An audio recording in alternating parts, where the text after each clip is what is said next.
मुझे दास बना कर रख लेना भगवान तुम अपने चरणों में। मुझे दास बना कर रख लेना भगवान तुम अपने चरणों में। मुझे दास बना कर रख लेना भगवान तुम अपने चरणों में। मुझे दास बना कर रख लेना भगवान तुम अपने चरणों में। भगवान तुम अपने चरणों में। भगवान तुम अपने चरणों में। गोविंद तुम अपने चरणों में। मुझे दास बना कर रख लेना गोविंद तुम अपने चरणों में। जय हो।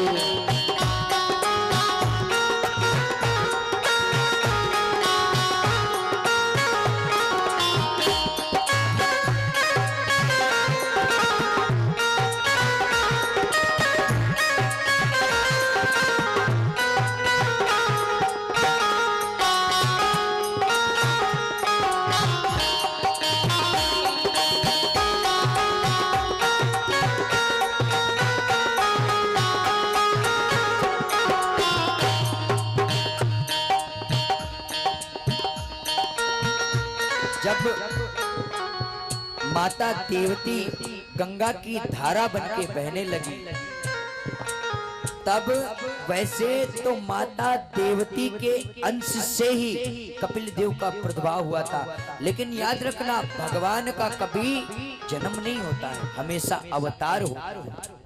लेकिन जब भगवान का अवतार हुआ,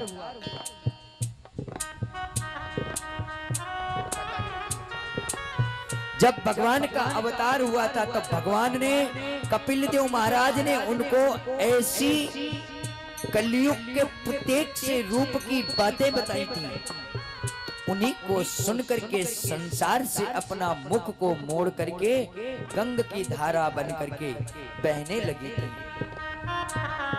और कहती हैं कि प्रभु भक्त जो भी ठाकुर जी के होते हैं बड़े निराले होते हैं और कहते हैं कि प्रभु मुझे जीवन भर अपना साथ देना और मैं आपके शरण में और आपके सत्कर्म में सेवा में हमेशा अपना जीवन व्यतीत करता रहूं। मैं भला हूँ तेरा तेरा हूँ, मैं भला हूँ पर मैं तेरा हूँ।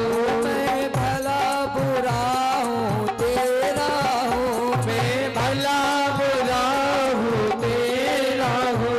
मैं भला बुरा हूँ तेरा हूँ, मैं भला बुरा हूँ तेरा हूँ। तेरे द्वार पे डाला डेरा हूँ, तेरे द्वार पे डाला डेरा हूँ। तेरे द्वार पे डाला डेरा हूँ, तेरे द्वार पे डाला डेरा हूँ। मुझे चाहकर जान के रख लेना, मुझे चाहकर जान के रख लेना। भगवान तुम अपने चरणों में। मुझे दास बना कर रख लेना भगवान तू अपने चरणों में। भगवान तू अपने चरणों में। घनश्याम तुम अपने चरणों में, गोविंद तू अपने चरणों में। अपने चरणों में। ओ मुझे दास बना कर रख लेना भगवान तू अपने चरणों में। मुझे दास बना कर रख लेना भगवान तू अपने चरणों में।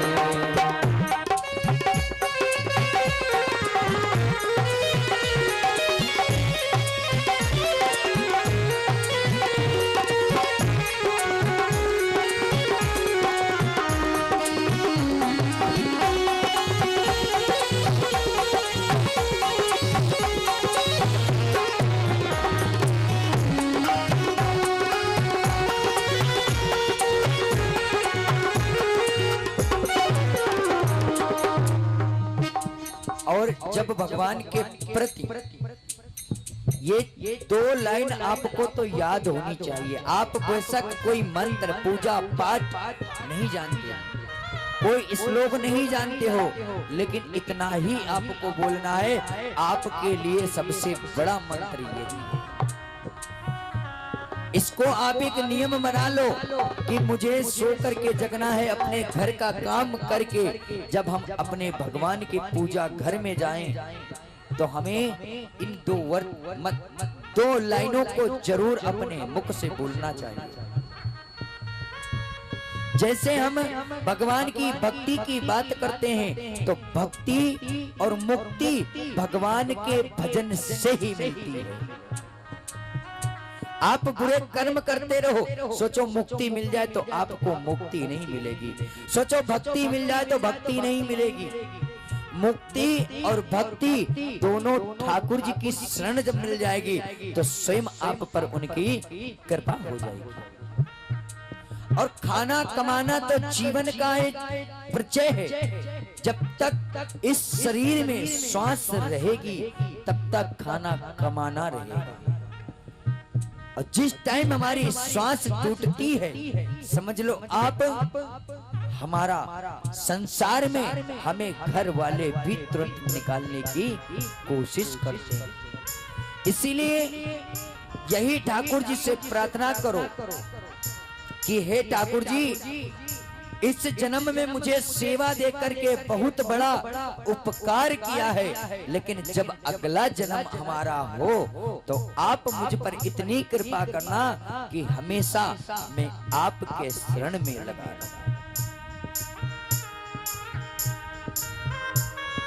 क्योंकि भक्ति का जो प्रत्येक रूप होता है वो कई प्रकार का होता है। जैसे हम नवद भक्ति कहते हैं, एक भक्ति होती है कि भगवान को बिल्कुल चिपक जाना, छोड़ना ही नहीं, और एक भक्ति होती चलते चलते भगवान की पूजा कर लेना, और एक भक्ति होती है कि अपने घर में रह करके अपने घर के माँ बाप को नहीं पूज रहे हो, परिक्रमा वृंदावन और अयोध्या की कर रहे हो।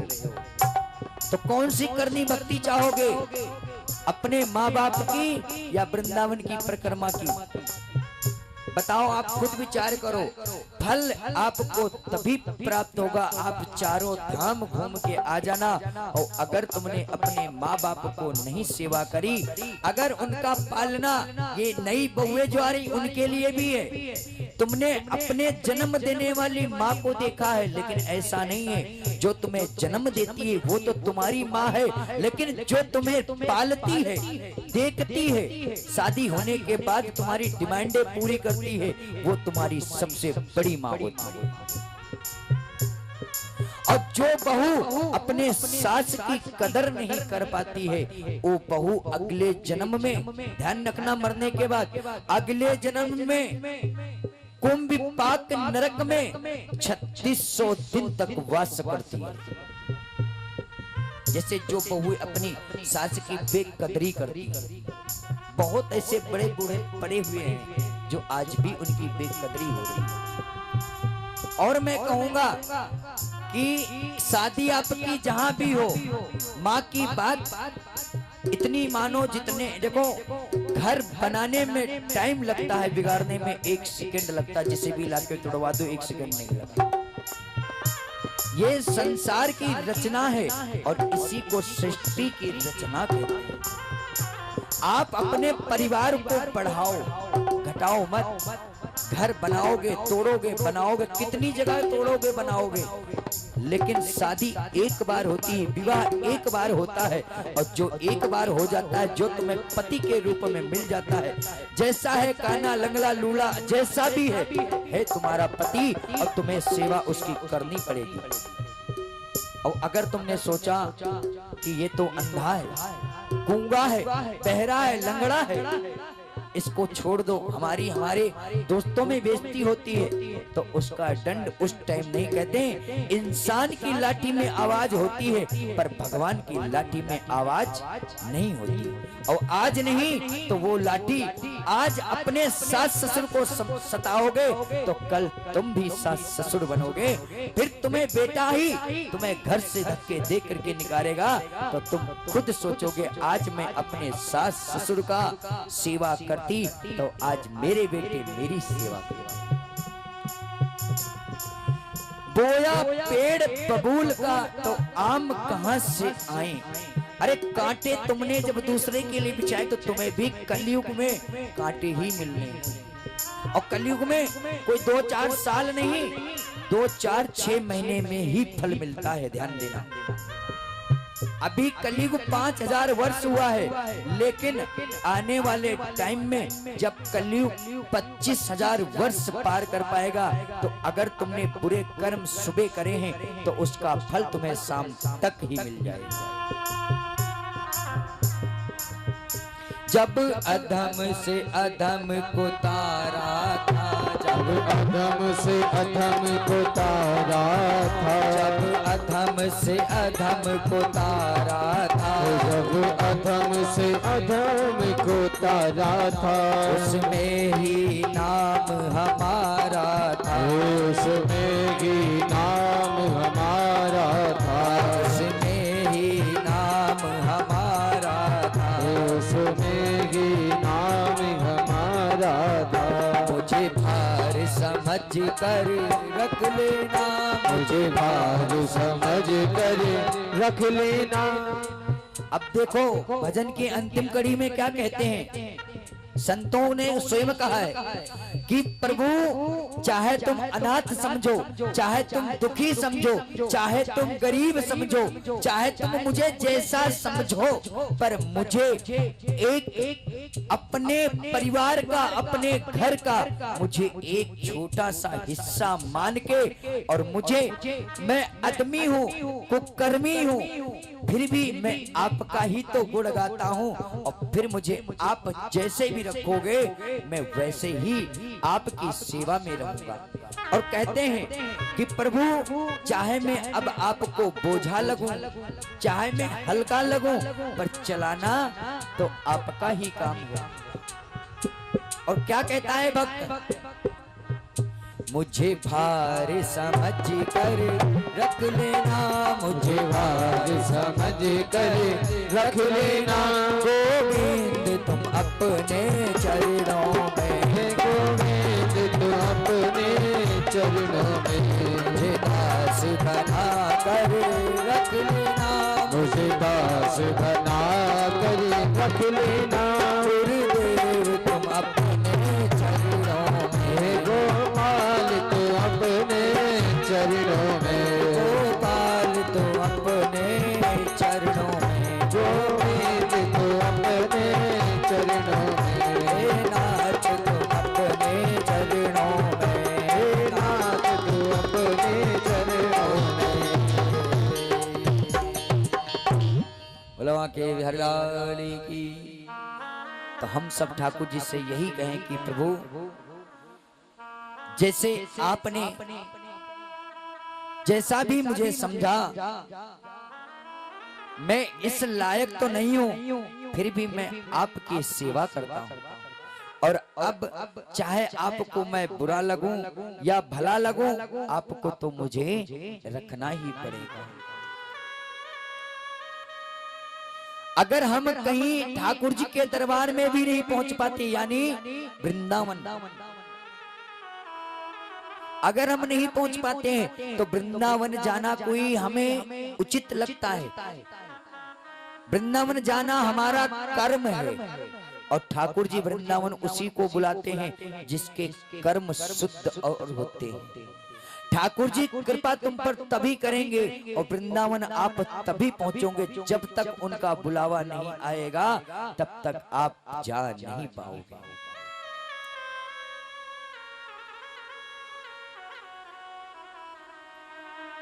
कोई जाए जो वृंदावन, मेरा पैगाम ले जाना।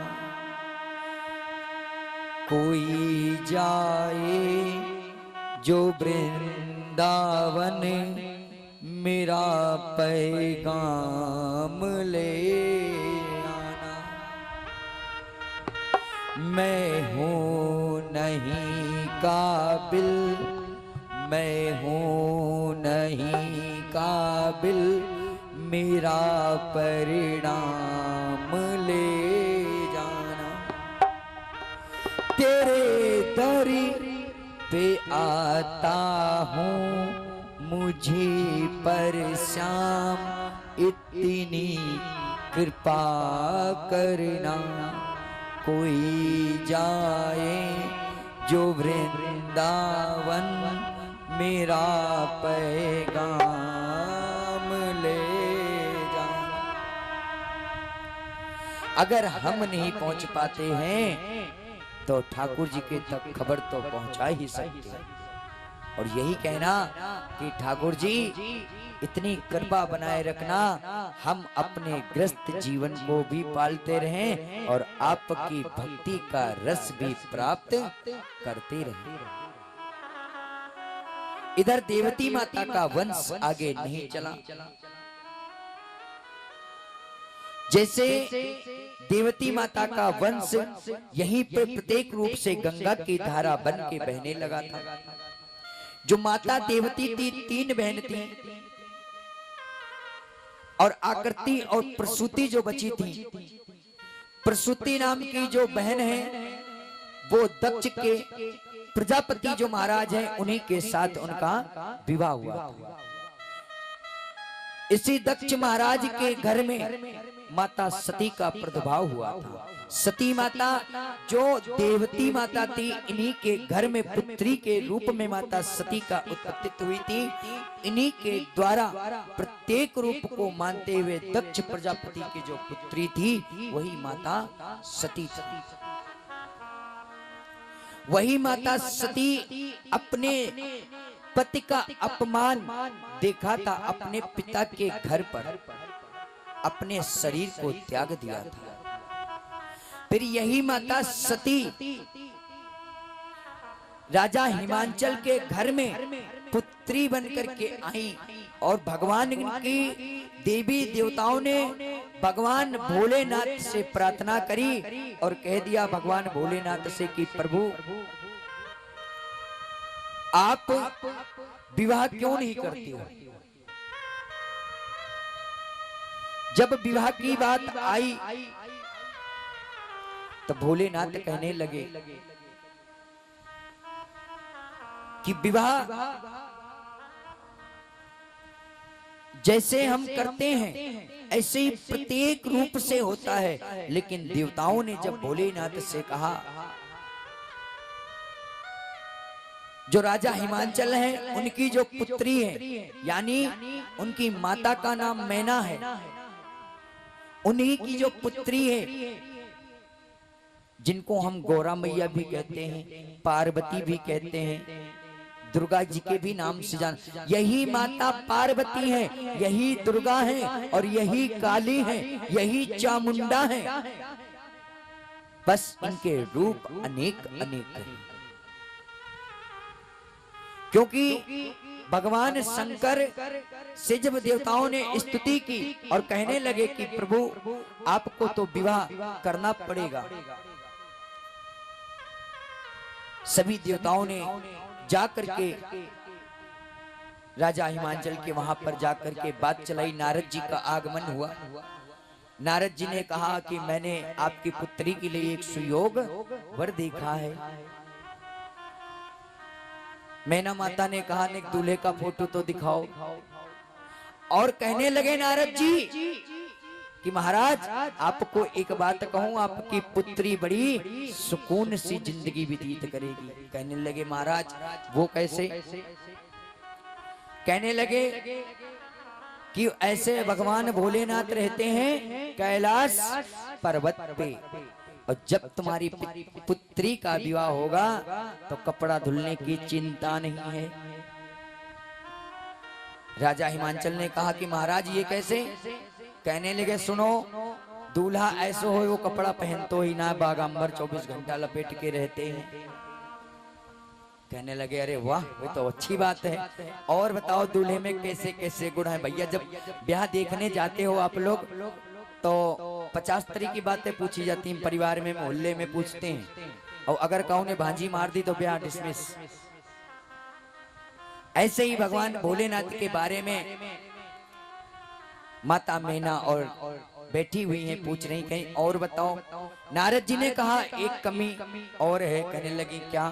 कह रहे देखो, ना तो बिजली की चिंता ना पानी की चिंता। कहने लगे कैसे? चंद्रमा शीश पे सोता है और जटाओं में गंगा विराजी हैं। सबसे पहले कपड़े धुलने की चिंता नहीं, कोई काम ही नहीं। दूसरी बात, ना तो बिजली की चिंता ना पानी की चिंता, क्योंकि चंद्रमा 24 घंटा भगवान भोलेनाथ के माथे पे विराजमान रहता है। एक बार चंद्रमा भगवान गणेश ने शिव जी के मस्तक से चंद्रमा को हटा लिया। शायद कथा आप लोगों ने सुनी हो या नहीं सुनी हो, लेकिन जब चंद्रमा हटाया तो महाराज चंद्रमा देवता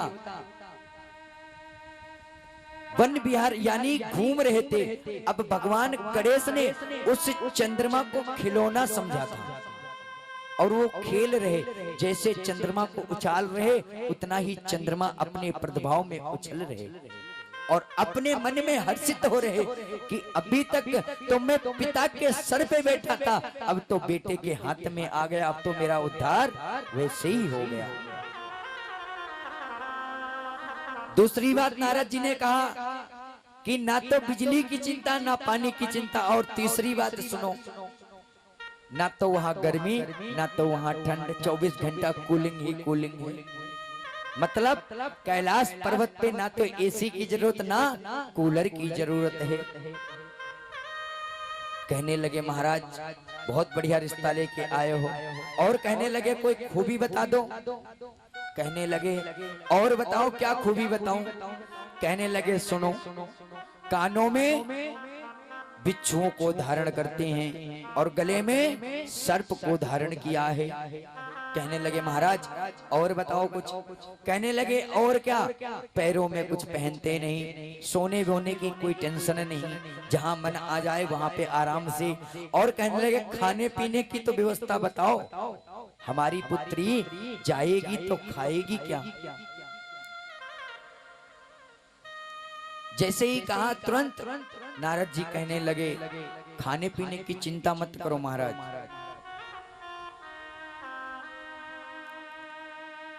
जो तीनों लोग बसाए बस्ती में खुद बसे वीराने में। अरे महाराज आपके पास भी कम पड़ जाएगा, इतना है उनके पास। तो कहने लगे और कोई खूबी? कहने लगे और तो भैया कोई खूबी ना है। अच्छा कहने लगे दूल्हे का कोई बात तो बताओ, फोटो तो दिखा दो, है दूल्हा कैसा? नारद जी कहने लगे अब जब बारात आएगी तभी देख लियो महाराज। तब सोशल मीडिया नहीं चलता था, अब चलने लगा।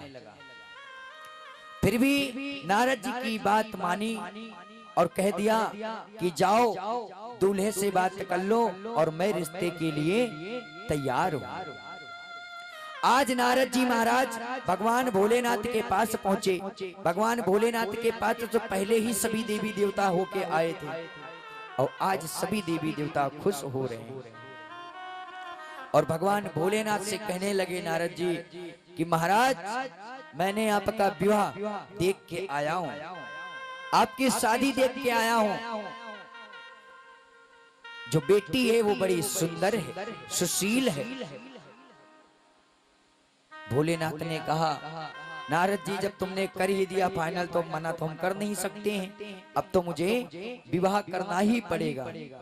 भगवान शंकर की कितनी पत्नी थी किसी को पता है?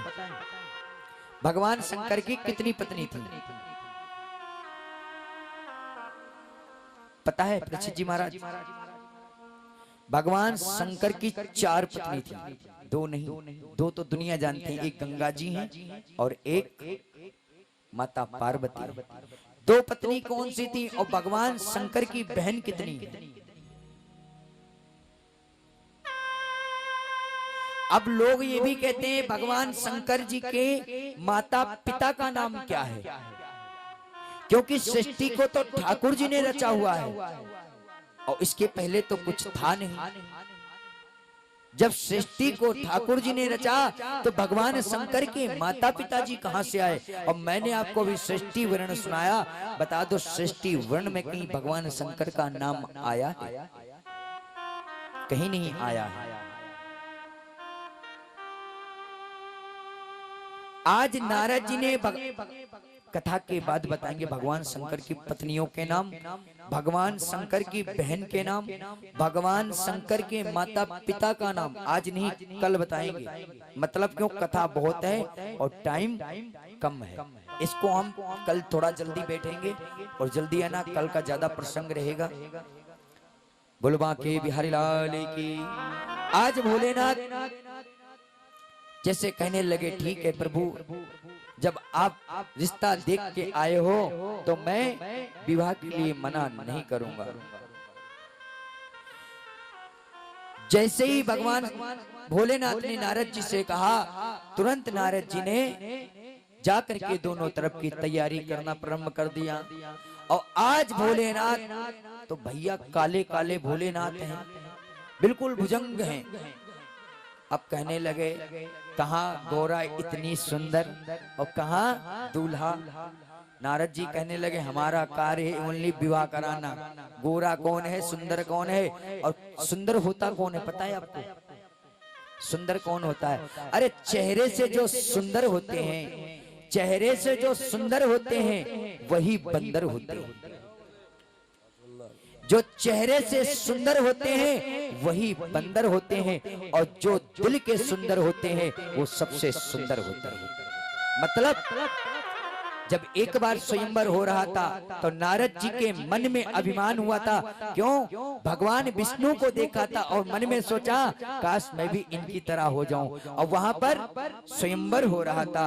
नारद जी ने इतना सोचा, उन्हें सुंदर तो ठाकुर जी देखो सुंदर हैं। आप देखा ठाकुर जी सुंदर हैं?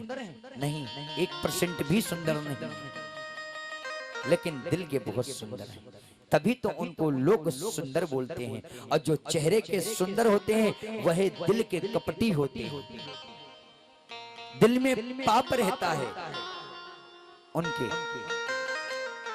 अब भोलेनाथ तो काले हैं लेकिन दिल में पाप नहीं था, इसीलिए माता पार्वती और सती के लिए दोबारा उन्होंने विवाह किया।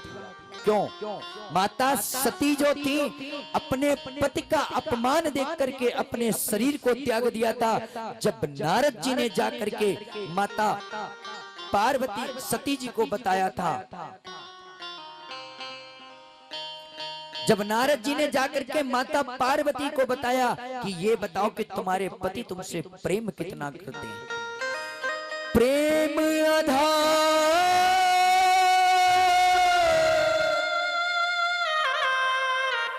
बहता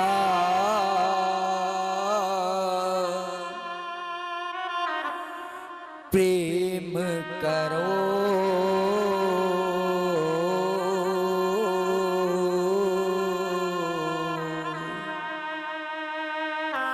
प्रेम की बात को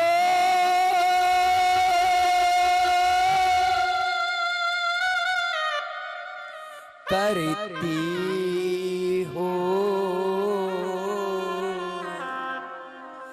सच्चा प्रेम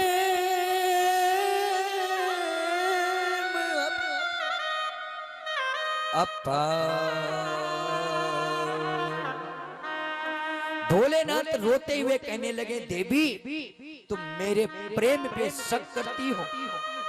तुमने ये मुझसे पूछा कि गले में जो मुंडमाला है ये किसके हैं? ये किसी और के नहीं। मैंने अपने जीवन में आपसे ज्यादा किसी को प्रेम नहीं किया और आपकी याद मेरे दिल में बनी रहे, इसीलिए आपके सर को मैंने पिरो करके अपने गले में लटका लिया।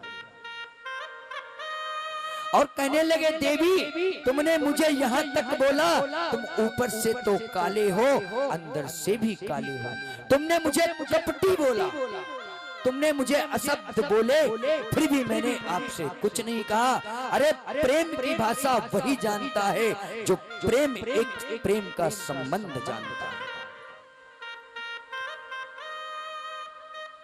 और देवी, मैं तो तुमसे इतना प्रेम करता हूँ, जितना मैंने तुमसे प्रेम सतयुग में किया था, इतना ही प्रेम तुमसे मैंने द्वापर में किया, इतना ही प्रेम तुम्हारे लिए मेरे कलयुग में भी रहेगा।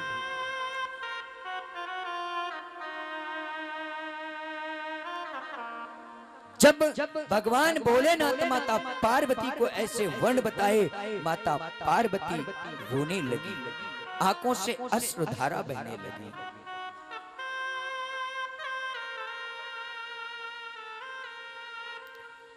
भोलेनाथ कहने लगे, देवी आपको ये भी नहीं पता है कि संसार में प्रेम की जो भाषा होती है, वो प्रेम की भाषा कोई जरूरी नहीं है कि घर वाले प्रेम हमसे करें। प्रेम एक वो शब्द है, अगर प्रेम एक पड़ोसी से हो जाए तो पूरा जीवन व्यतीत हो जाता है प्रेम की धारा में। लेकिन देवी, मैंने प्रेम किया है, प्यार नहीं किया है, क्योंकि देवी प्रेम का शब्द पूरा है, इसीलिए प्रेम पूरा है, और प्यार का शब्द अधूरा है, इसीलिए प्यार अधूरा है। घर संबंध रिश्तेदारी सब प्यार खत्म करा देता है, लेकिन तुम अपने रिश्तेदारी घर परिवार में अगर प्रेम बांट के चलोगे तो कभी तुम्हारे घर में लड़ाई और झगड़ा बिल्कुल नहीं होगा। सब्र करो। और ठाकुर जी स्वयं कहते हैं, भागवत में संतों ने कहा है, कर्म कर, फल की चिंता मत कर। और आज इसका मैं परिणाम दे रहा हूं आप लोगों के सामने। मैं यहाँ पर कथा स्वयं अपनी चंदा से करना चाह रहा था, लेकिन कथा प्रारंभ हो गई। पूजा पाठ का सामान जो हमारे परीक्षित जी महाराज हैं, सब कुछ लिख के दे दिया। परीक्षित जी महाराज और माता जी ने शाम को मुझसे कथा विराम हुई, सीधे जा करके कह दिया कि महाराज जी, व्यास जी, अब आपसे किसी से कुछ नहीं कहना है, ये कथा हमारे द्वार पर हो रही है, और ये कथा हमारी खुद की है और भक्तों की है, और हम कथा का पूरा खर्चा उठाएंगे। बोलो वाक्य बिहारी जय, बोली राधा रानी सरकार की जय। तो ये भागवत का भाव होता है और भक्त का मन होता है। काफी दिनों से विचार बनाते हैं हर चीज का, लेकिन जब तुम विचार करोगे तब वो काम नहीं कर पाओगे, लेकिन जब तुम विचार नहीं करोगे तब वही काम तुम्हारा हो जाएगा। और सोचा हुआ कभी होता नहीं, और जो सोचोगे नहीं वही होगा। जय हो।